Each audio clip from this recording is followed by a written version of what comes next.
Hey there, all you sibling people, and welcome back to Sister Show Me How, the podcast, a place where we help you talk through all the real rough shit. I'm Radical Rick, host of Sister Show Me How, and your how-to sister. I'm Vivacious Vic, co-host of Sister Show Me How, and your other how-to sister. I'm Community-Minded Cat, co-host of Sister Show Me How, and your other how-to sister. All right, sibling people, so the question for the day is, what does independence mean to you, and what does that look like? Scary? I don't know. So for me, I'll go first. Thank you. Thank you. Independence has always been a sign of my worth. Mm-hmm. Ding, ding, ding. We found the trauma response, and within the first whole minute. Because my independence has always been, what can you do for yourself, by yourself, without any help? Yeah. And that has led to me doing everything by myself, without any help, and screaming at anyone who thinks I might need help, because who the fuck are you? Literally this morning, you and I. Don't touch it! Yeah, I flipped it over, I'll fix some of them. So, yeah, it's heavy, I'll figure it out. And right before that, I was like, I'll bring food. And you're like, no, I got it. And I'm like, no, it's okay. I want to do this. No, I got it. I'm like, I don't think you're hearing me. I want to do this. I don't want you to help me. Too bad. I literally told Kat when want she your help. showed up, I was like, yeah, Vic strong-armed me into fajitas. I did. And it was worth it. Do you know how hard it was for me to only make cookies? I'm sure it was awful for you. But hey, we got all the food in there.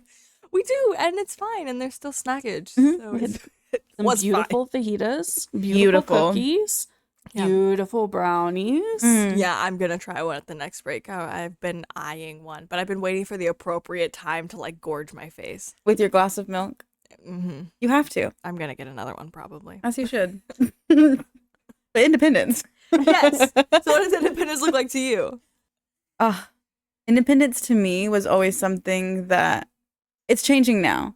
But when I was growing up, it was something like I never asked my dad for money. I got a job right when I could. I was out of the house at 19. He never made me do any of that. Right. But like it was so ingrained in my brain that I'm like, okay, if I'm going to be independent and like a strong working woman, I got to do all this stuff. I got to move out, do my own thing. And I was like, I could have stayed home. I could have done all this stuff. I could have like saved up money. I could have done this. I could have done that. But I was just so focused on like what society's version of independence is that I just kept going and rolling with it. And I was like, dang, what would my life have been if I could have just accepted the help that was offered, you know? And not gave a shit what other people were about to think about what I was doing with my life. Mm-hmm. Yeah. For me, in independence, just to be totally real, has always kind of scared me. Mm-hmm. I very much rely on the people in my life, and I love them so much. And so independence has always looked like this really crazy, scary thing of like, how will I know if I'm doing the right thing? How will all of these things. And it's just from like self-doubt. You know, I'm not on the scale, like the other end of the scale where I only want to be independent, but I was on the way other end of the scale.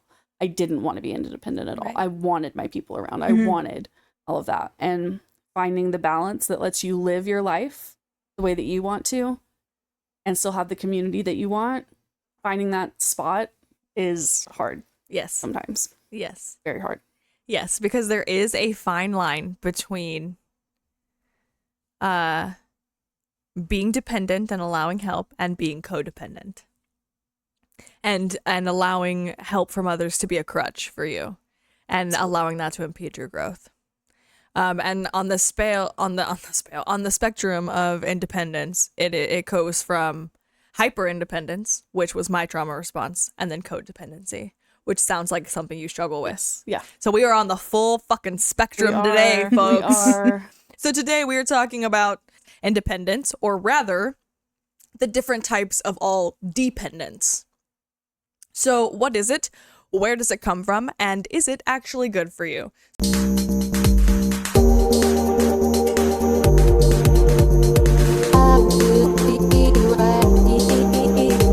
I will be right here.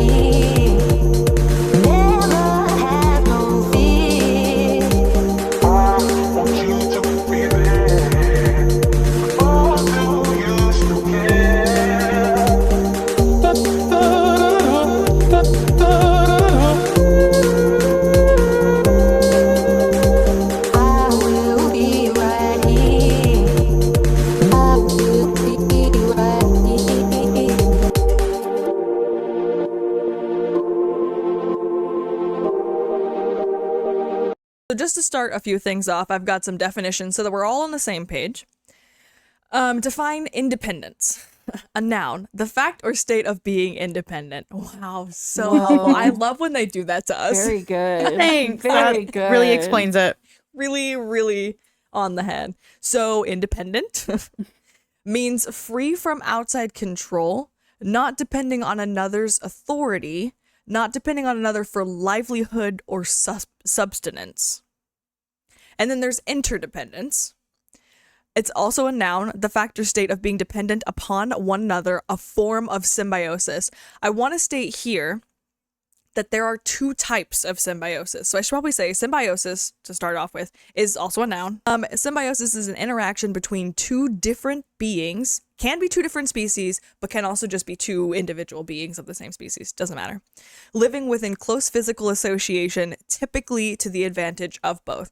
Also, physical association is not necessary as long as you have some sort of frequent connection with them. Like if your mom lives in, another state, but you're still calling her weekly, you still have a close relationship with her, but it's just not a geographically close relationship.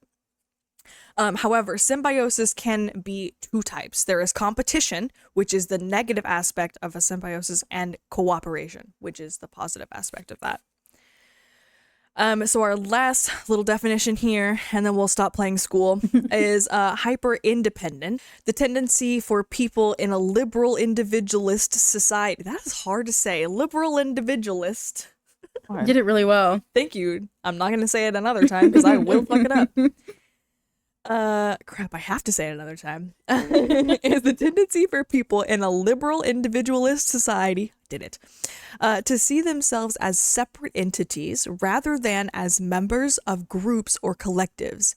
In this view, the individual is the primary social actor and can transcend any social categories they may be a part of.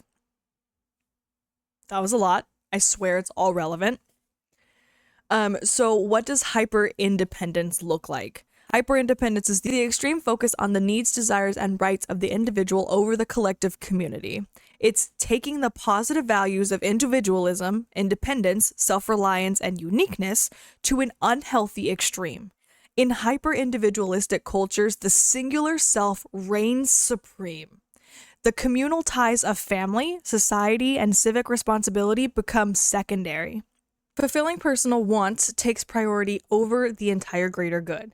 This plays out in behaviors both small and large. Examples can include littering, damaging shared public spaces, for no fucking reason either, like uncalled for, consumeristic entitlement in restaurants, stores, etc. Okay.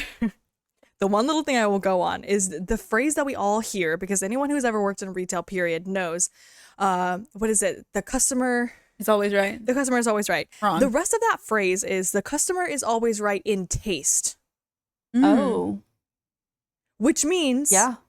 you can't fight them on what they like. Yeah. They're allowed to like what they like, but that does not mean that you're not allowed to set boundaries within your workplace. Mm-hmm. It has been shortened in order to manipulate us into giving consumers whatever the fuck they want, to get us to fixate on the bottom dollar. There's nothing I hate more than the bottom dollar. We went over this earlier. Yeah, so next time someone throws that in your face, the customer is always right. You just go ahead and finish that little sentence for them and make them feel real dumb. Tell them, yes, you are allowed to like stupid things. You're not allowed to be an asshole. So other ways that this plays out is through social media. It's used for self-glorification rather than community building, which it absolutely should be. I'm not saying it's not ever used for community building, but it is mostly used for self-glorification. Corporations abusing communities' environments for profit. Charity for image management rather than altruism. Politics for personal fan base rather than collective progress. I could go on a whole rant about that, but we are not going to today. While individual rights are crucial, an unchecked mentality of hyper-individual... I am not going to be able to say that word by the end of this.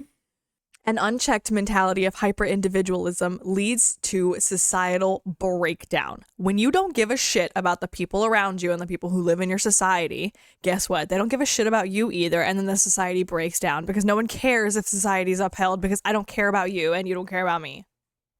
It is not that hard. It is pretty deep, though, I'm not going to lie. So where did the idea that independence is good and interdependence is bad come from? This is my favorite part of the episode. I had so much fun doing this research because I learned so much, and I am so excited to share it with you guys. This is fucking ridiculous.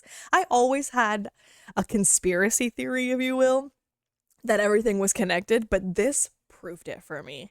And on a weird, you'll see, on a weird level.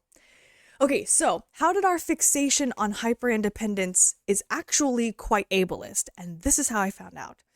In her article, How Society's, not that the article gives it away at all, How Society's Fixation on Independence as a Universal Goal Excludes Disabled Chronically Ill People, by Devrupa Rakshit, states that in our obsession with independence, we often forget that human beings have always been a part of communities. We are pack animals. That is not new information. I'm just sharing it again. Thriving and surviving through support and cooperation. The mental health and self-worth of disabled, neurodivergent, or chronically ill people are often severely impacted by society, specifically Western societies, glorification of the able-bodied, neurotypical idea of quote-unquote independence, which is self-sufficiency across many domains such as earning a livelihood, living by oneself, and even traveling alone.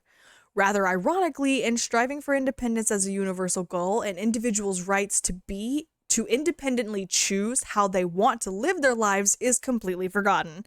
Because heaven forbid you have a disability and you want to live your life away from the normal societal standard.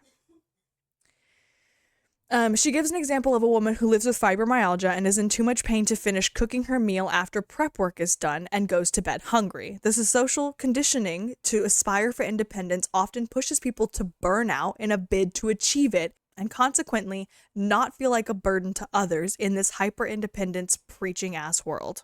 She didn't say ass, I included ass. Moreover, this form of hyper-independence is actually unhealthy for everyone, including neurotypical and able-bodied populations. Hyper-independence is a form of a trauma response in human beings. What have I been saying? Mm-hmm. It's true. Not something one must aspire to emulate. Don't be like me, kids. As a result of being hurt or neglected in the past, hyperindependence can manifest as taking on more responsibilities than one can handle while absolutely refusing help from others. It basically serves as a mechanism to protect oneself from disappointment by denying others the power to disappoint. In doing so, though, one often ends up struggling with intense feelings of loneliness and shame. I can tell you that from personal experience. Because you put on so much to your plate that you can't handle it, and then you shame yourself for not being able to handle it. And then it's just a vicious cycle because I should be able to handle more. Because everyone around you is handling it. When in reality, they say they are. They say they are. No one's handling it. No one's handling it. No We're one's all handling acting like we're handling it. Again, shame breeds acting, not change. She then goes on to say that instead of independence, then interdependence is something most disabilities activists advocate for. And it isn't radical or new age concept. Interdependence is what sustains the economy. I'm so glad that they brought this up because I think that specifically in America, we forget that our economy is not independent. We are very interdependent on not only each and every state within the nation, but also every nation on the outside of our own nation. So it sustains the economy and, by extension, the supposedly independent individuals within it. How many of us grow coffee beans that make our way into our mugs each morning?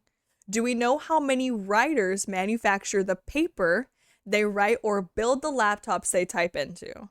Is everyone single-handedly constructing the houses they live in? If you're not growing your own coffee and writing your own paper and building your own house, your ass is interdependent. You're fucking welcome. Welcome to the club. We have cookies. that someone else baked. We didn't bake them. These examples might sound like hyperboles, but that's because certain forms of interdependence, like the ones listed above, are normalized by the privileged majoritarian society that can't function without them.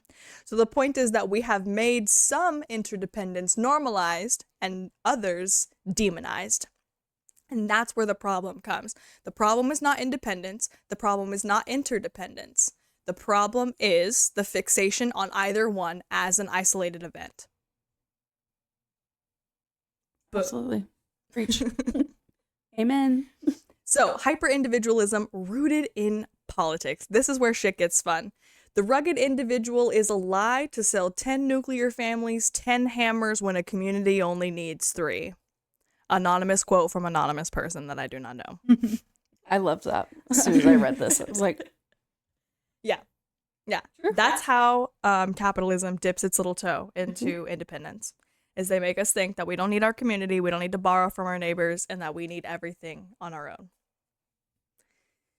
Interdependency isn't good for business, and as it turns out, your favorite president, Andrew Jackson, may have had a responsible hand in this. In his book, The Roots of American Individualism, The Political Myth in the Age of Jackson, Alex Zacharis, a PhD guy, explains how a spirit of independence has embodied the American mystique since the country's beginnings. But during the Jacksonian era, the American way of thinking about politics and society grew significantly more individualistic.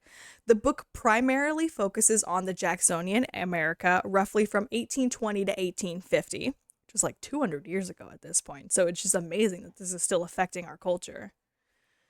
And is organized around 3 key myths: the myth of the rights bearer, the myth of the independent proprietor, and the myth of the self-made man.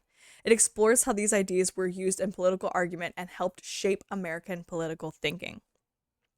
So first off, we've got the rights bearer. This one is an origin story in America centered around the earliest settlers who were fleeing religious and political persecution. This one persists in our model conversations around the Second Amendment and gun rights. If the current dialogue were framed around public health and safety as opposed to personal freedom, Zacharias says, we would think more about balancing such different interests, such as parents' concern for their kids' safety and the desire to own firearms for hunting and self-defense. But he adds rights language tends to entrench us in absolute claims so that any incremental encroachment seems like a complete assault on one's autonomy. This kind of absolutism doesn't leave a whole lot of room for middle ground or compromise in modern America, which is why people say that nuance doesn't exist in America. Because of shit like this, because of the way that we absolute everything, he makes it perfectly right. We can't have a conversation in current politics about your right to own a gun to defend yourself, but also my right to protect my children in their public spaces. We both have a right to both things, so how do we figure out a way to benefit both rather than one or the other? We don't have to lose here. We can both win. This is apparent in other issues such as speech rights, abortion rights, or COVID policies, which are often seen as invasions of individual rights and freedoms rather than what they are as protections of other people's rights. All right, so the next one, the myth of the independent proprietor. This one revolves around a story that emphasizes the property-owning small farmer, epitomizing American freedom. With land came status and standing in the community and control over the foundation of your own economic life. The belief was that not having to depend on others was what enabled you to stand your ground and to speak your mind as a free citizen. I think we can see resonances with this one, for example, in modern discourse around welfare in our society, says Zacharias. The idea that depending on outside help is somehow humiliating and demeaning, and that reduces you to something less than a civic equal. Even in the Jacksonian era, he adds, this was partly disingenuous because there was a great deal of political interest in having government supply cheap or free land to white settlers who were moving west. So they did that because they needed to help them out, but they didn't want people who they needed to help them feel like we're freeloaders because we need your help. So now you are a self-made proprietor. Yeah. So that moves us into the self-made man, which is the third myth and the most resonating, I feel like. That of the self-made man has also persisted since Jacksonian times when, oh God, this is what made me the most mad. I'm not going to lie to you guys. When Americans are asked in polls whether success or failure is a matter of individual control or forces outside of their control, they are more likely to say that the power lies within the individual. Zacharias argues that this meritocratic perspective, which sets Americans apart from Europeans, has harsh political consequences. It leads affluent people to believe that they deserve everything they have and that any effort to create a more egalitarian society is unfair because it rewards the undeserving. Mm-hmm. Mm-hmm. That is the biggest thing about the self-made man bullshit that pisses me off. Because were you self-made or did you come out of a $4 million vagina? Yeah. Anyways. I think we have a harder time than many other affluent democracies in adopting common sense policies designed to promote the public good. Policies that demand some measure of shared sacrifice. And we do. Pop off, Zacharias. Zacharias notes that he is not out to condemn American individualism outright. He says that the language of personal freedom is quite adaptable. Communication is key. And that we need to lay claim to it in ways that would press us towards a more socially equal society. It's not about rejecting individualism altogether. It's about understanding the complexity and the ways in which we can use it to make it more productive. So why interdependency is the solution? In a guest opinion article, remember, this is someone's opinion, published by the New York Times, Can We Put an End to America's Most Dangerous Myth? Alyssa Quart goes on to say that, sure, some independence is worth honoring, but other strains are not as positive. For example, being required to be independent when we are ill and without adequate health insurance coverage is not to be recommended. You heard it here first, folks. Neither is having to take care of our children entirely on our own in the silo of our immediate family. Grandma and grandpa cannot keep watching your babies, okay? Without state-supported nursery insight, and going into debt for simply covering the cost of our children's college education is far from salutary, which means no one is giving you commemoratory merits for going into burnout. It sucks. But because Americans are taught that we must go it alone, we often force ourselves to slog through these things and other crucial human experiences in absolute solitude. When we do get assistance, we may feel we must play down the help we receive from our government or our families or our neighbors. The we here is we Americans. As a nation, we must do without support is ingrained in our nation's culture. It is our most toxic myth, is our pull yourself up by your bootstraps individualism. In extreme cases, we even see asking for help as something to avoid at all costs, which can be deadly, as the rising suicide rates of older men in this country, who are some of the least likely to ask for psychological assistance, or sometimes we still call leaning on our close friends and partners codependence. Even after a pandemic raised depression and anxiety rates to record levels, we also are regularly told by self-help manuals that we need to only look to ourselves to achieve mental well-being, even though that state inevitably and biologically requires social connection. Shocker. She goes on to say that it is time to value another facet of life, the power and skill of being dependent. She calls it the art of dependence. This means accepting aid with grace and, crucially, recognizing the importance of others. We are a ripple effect. We are but a one stone in a massive pond of other stones being thrown in another massive pond, and we are only ripples effects of energy that touch each other. Just in case you thought you were important. Wow. It takes dignity and skill to learn to lean on friends and loved ones and colleagues, and even on the state. Resourcefulness is required for collaboration, and in a society that pathologizes dependence, even as every human being is born into it, because guess what? I don't care who you are, you weren't born without a mama. No one came into this world alone. very likely of us will leave it alone. I dare any one of you to stand up who didn't come here through a mama. I dare you. Slide into the DMs. We will talk. Being vulnerable takes courage.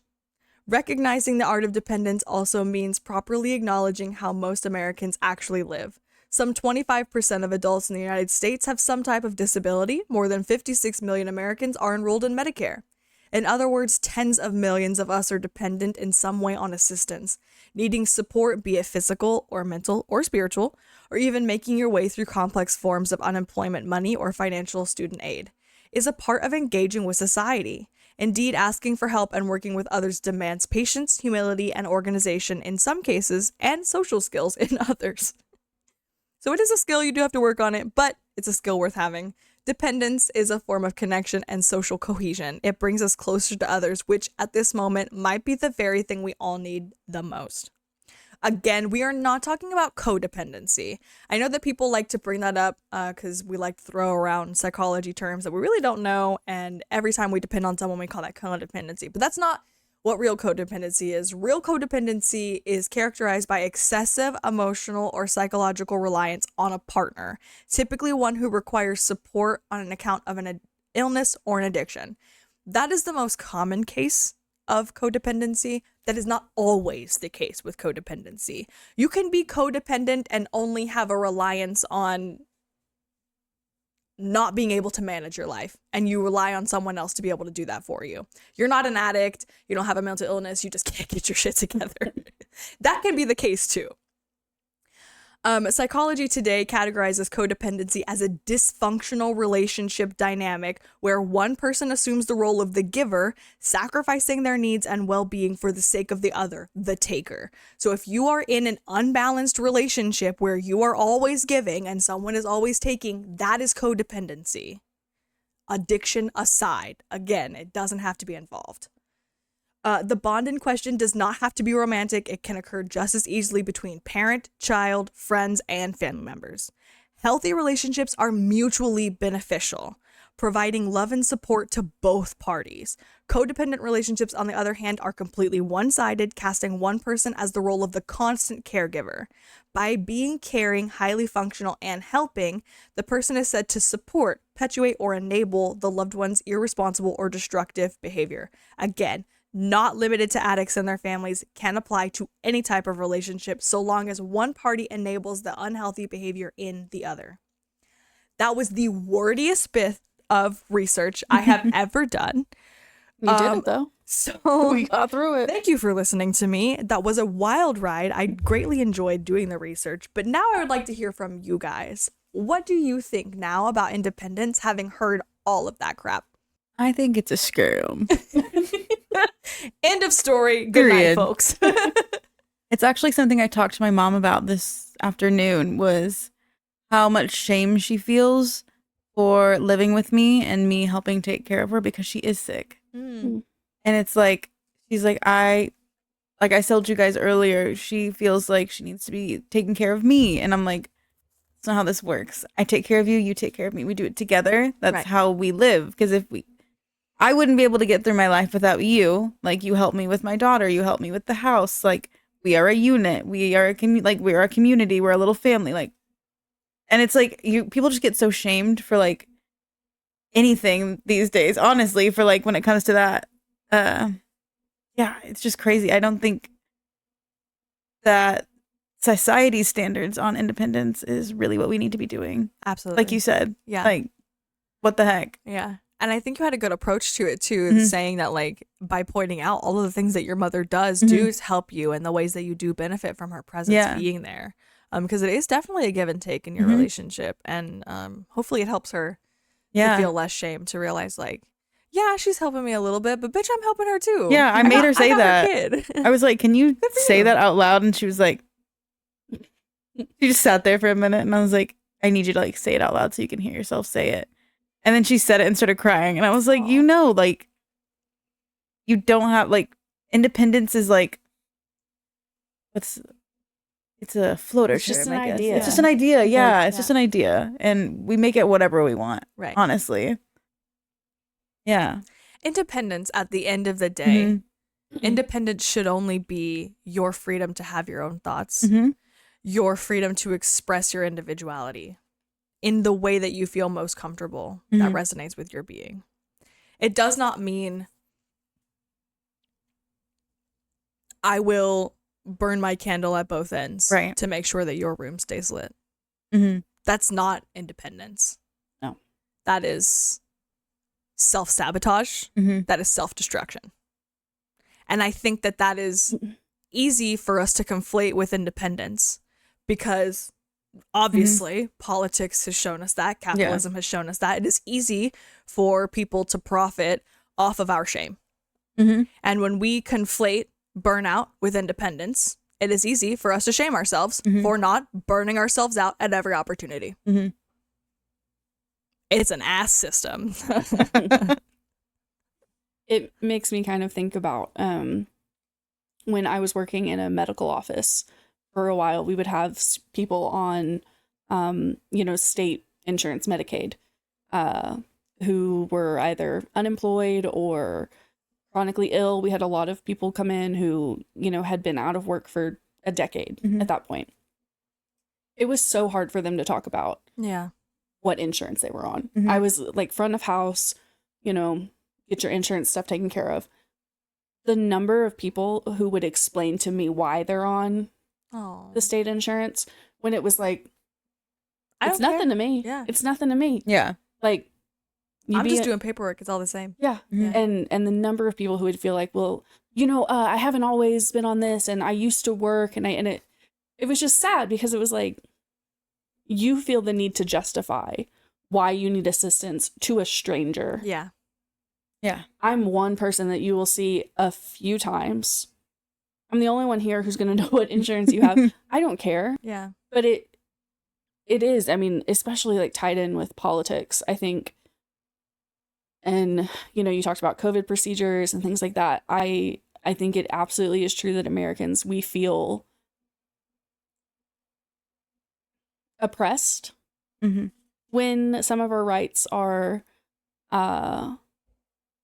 talked about or potentially having to sacrifice something for the greater good. We love to shout, but I'm an independent person. I should get this. I should have this. I should have this. What are we doing for the collective? Right. Because if all of us are focusing on what we could achieve or what we should have as individuals, we wouldn't have state-funded insurance. We wouldn't have, schools for children who are homeless or, we would have none of that. Right. And then what? Right. Then what? If we are constantly fixated on how we can step on each other's necks, we don't give a shit about which bones are breaking in the necks that we're stepping on. Yes. No, it's true. That's true. And the more you do it, the less it matters to you. Right. You don't It's even easy. hear the crunching anymore. No. And You then, almost enjoy it. and before you know it, it's the people that you loved Right. and it's people that you care about. And so congratulations, you made it. You did it. And you're all by yourself. At the top of that ladder. Yeah. Hope it feels good. Yeah. Yeah. And I mean, yeah. Yeah. It's a shit system. It's a shit system. What do you Shitstem. think? Shitstem. It's a shitstem. I think at the end of the day, all this independent stuff, it starts on a personal level. And if you are really concerned with your dependency on others, we really have to start focusing on the shame aspect of it. Where does that shame come from? What does it even benefit you holding on to it? How are you shaming other people with your own internal shame? And then to be mindful of your own is just to catch yourself when you're being excessively entitled. You know what I mean? Like when you just find yourself thinking, well, I deserve that, in a context outside of like love and respect and like being treated with dignity. Being a human. And Yeah, like, exactly. If you're thinking I deserve that person's attention, well, no, you don't. Yeah, that's entitlement. That's entitlement. I I deserve your eyes and your ears right now, bitch. Please. yeah, for what? For what? Exactly. One of the things that I think the myth of independence, right, is selling us, is even with the way that we're paid, right? So I don't know about y'all, but I don't think that someone can earn $1 billion.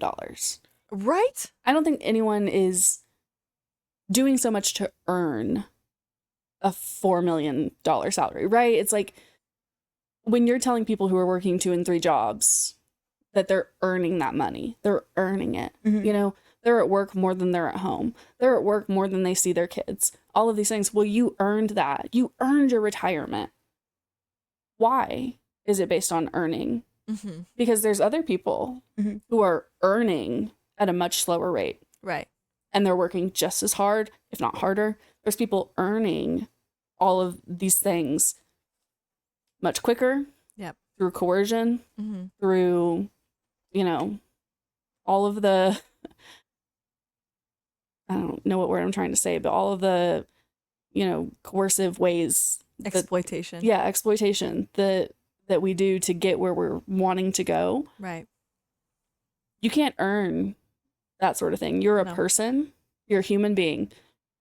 That alone makes you deserving of love, assistance, community, all of those things. Of the means to live. The means to live, the opportunities to have childcare, Right. to go on a vacation without it literally tanking your savings account. Like, Yeah. those are things that we To deserve. enjoy your life. To enjoy your life. The pursuit of happiness.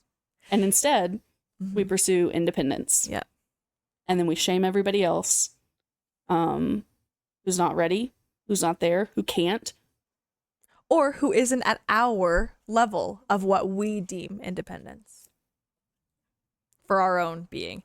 And to counteract that, a billionaire is only a billionaire because why? Because people bought their products, because people worked under them, because people did work for them, because people paid for their services. You would be nowhere without community utilizing you and your company and your thing. You know what I mean? So like, you would have nothing if not for the community that supported you. So obviously addressing all of this stuff is not going to be like a super easy walk in the park. It's going to be a pretty brutal self-actualization process.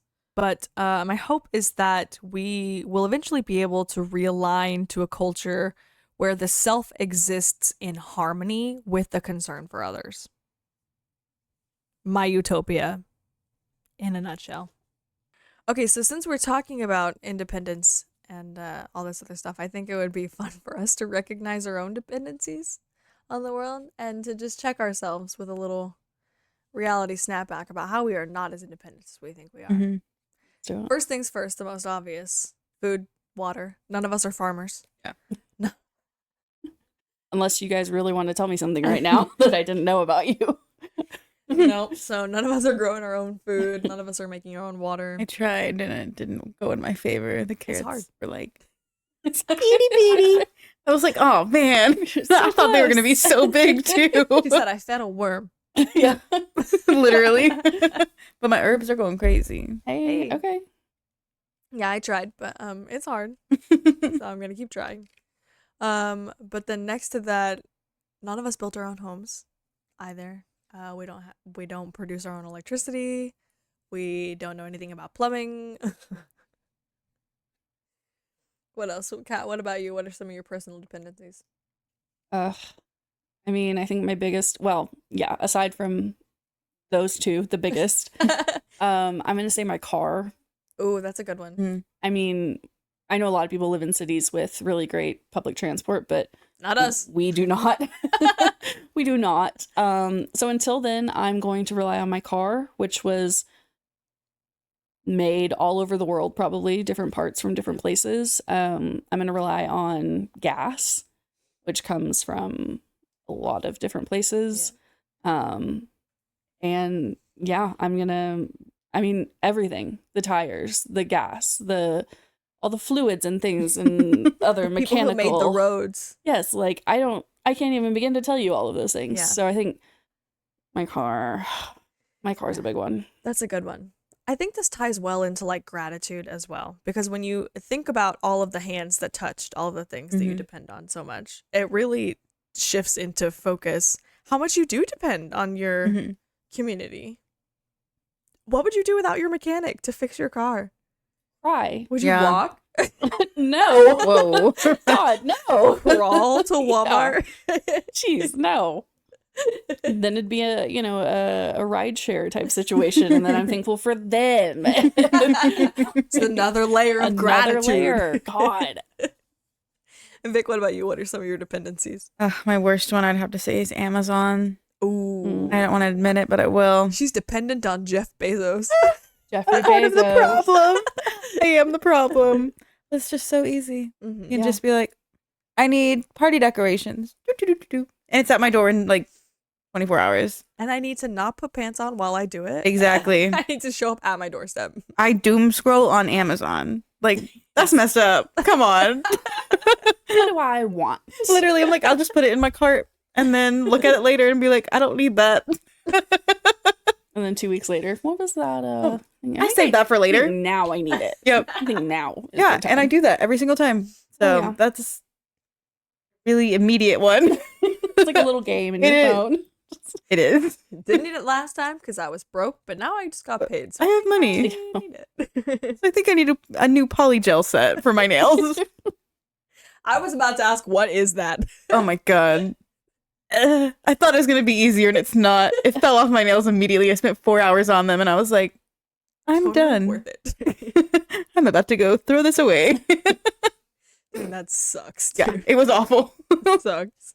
What about you? Aside from food and water, what else are you dependent on, Rick? My craft stores. I'm a big creator. Mm-hmm. They mean a lot to you. Yeah, so like retail therapy is a big one for me. If I didn't have plant stores and craft stores, I would lose my shit. Yeah. What Because would I it can't be? make paint. Hey, let's go to the seashore and get some shells. Grind those puppies up. Yeah, I that's think there are right. different flowers too that you could use. Yeah, too, I was right? thinking of Tangled. I'm sorry. I bet you're right though. Did they do that in Tangled? Yeah, she's like, I'm going to go to the beach to make your favorite white paint. I'll be back in 3 days' time. Oh, And that's what it's all about. And she comes my back. mom says that? Yeah.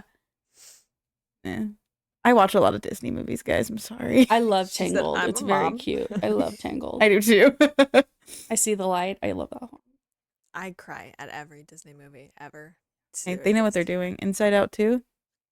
I haven't seen Makes you feel a lot of emotions, and it really explains it really well for kids. So That's good. I love Mhm. that. I'm also not surprised it's called Inside Out. I Mhm. expected to bring all my inside liquids out. yeah, P. No, no, I realized Pee? as the soon way as I said came yeah, I was out- like, wait, Yes, P. as soon as- definitely pee. I meant tears. As soon as I said that, I knew it'd come out wrong. Tears. And P. But yeah, you can't make your own paint. No, Mm-mm. I can't make my own paint, and I can't stretch my own canvases yet. Mm-mm. And One of these days. yeah. But soon I won't need the plant store because I'll just start propagating all the shit I've already got. These beautiful, Yeah, one of beautiful your creations we have over 300. here. It's not 300 anymore, you guys. I got it down to under 300. 300. Yeah, that's awesome. 299 and a half. Great job, Ricky. Yeah. No, I think the last time I counted, I was at like 112.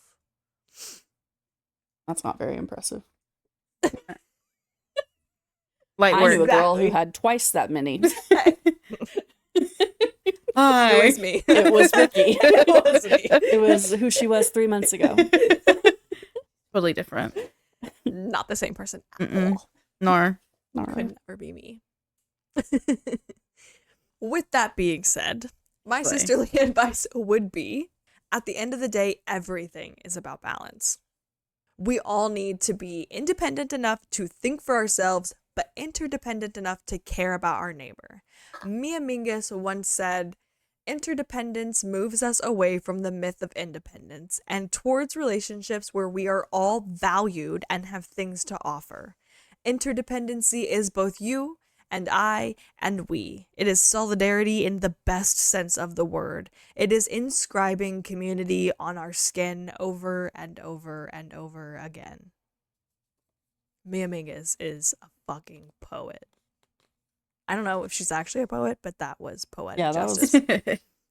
So go ahead and chew that over for a little bit while you try to find your own balance, and then come back next time so we can talk about what to do next.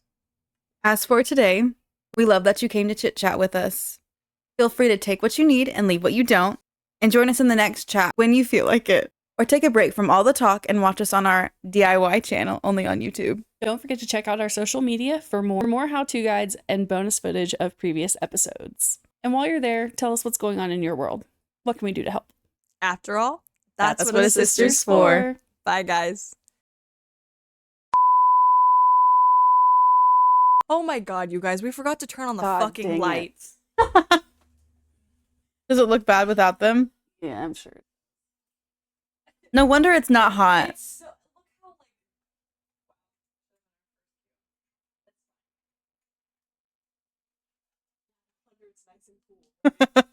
Oh, Oh, shit. yeah. That did a lot. Unfortunately. Dang. I know, it does. We did really well, too. We got through that first part so fast. I'm so sorry. We'll do it just as quick. The independent proprietor is the myth of the independent proprietor, which was a story that emphasized the Propensity, property. That's really wordy for me. It's really It is, wordy. yeah. You're doing amazing. Yeah. Take a drink, girl. She needs some milk. Yeah. I got like half a cookie right here. Coat that throat. Period. Sidebar, the best thing to drink when you're throwing up is milk, because when you throw it back up, it coats your throat in that cream, and it does not burn quite so From the bad. vial. Yeah. Ice cream was good for me, too. Yeah. Anything that'll just like coat it back up. You would think it tastes disgusting, but it's really not that bad. I mean, it's probably better than Better than broccoli cheddar soup. Acid. Worst thing. Really? Oh my We're god. taking a toll. For me, it was one Easter I ate like 10 Reese's. I know that fucking sucked. I thought I was dying. Yeah, that's That like was different. awful. Different peanut hell. butter, like it's just that like thick. I didn't eat Reese's for like 6 years after that. It was awful. Yeah, I believe that. Anyways, I believe that would be awful. Nice. 9/11, you guys. 9 minutes ahead of schedule. They hit the pinnacle.